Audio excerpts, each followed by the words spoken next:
is part 2 of practice questions about medications and their antidotes. We are on number 5. A client on warfarin has an INR of 4.5. What actions should the nurse implement? Select all that apply. So again, a good strategy for select all that apply questions is to think about the answers before even looking at the ones that are provided for you. And we also want to break down this question and see what we're looking for. So we know that a normal INR is 0.9 to 1.8. However, that does differ for clients who are on warfarin. For people who are taking warfarin, we do expect an INR of 2 to 3. So knowing that, we can see that this INR of 4.5 is outside of that normal range. So we are looking for options that have to do with stopping the warfarin therapy.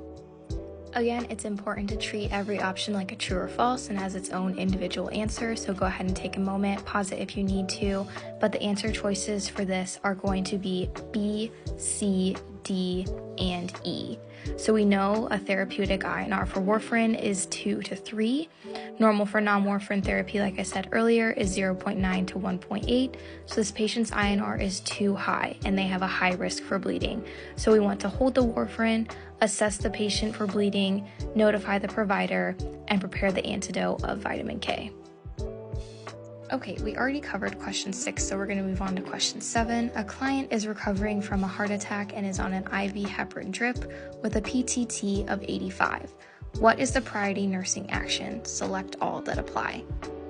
So take a moment and think about the answer options before looking at the ones that are provided for you. It is also important to know your lab values.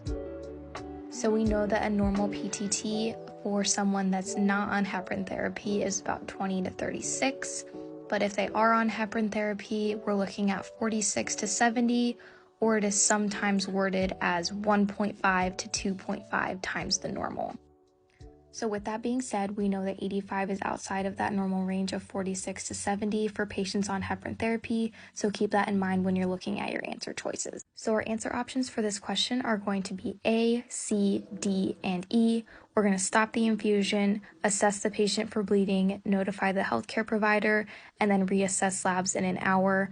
We will also prepare the antidote, but it is not B. Calcium gluconate is the antidote for magnesium sulfate. In this case, we are going to prepare protamine sulfate. So just remember the P in heparin and the P in protamine sulfate.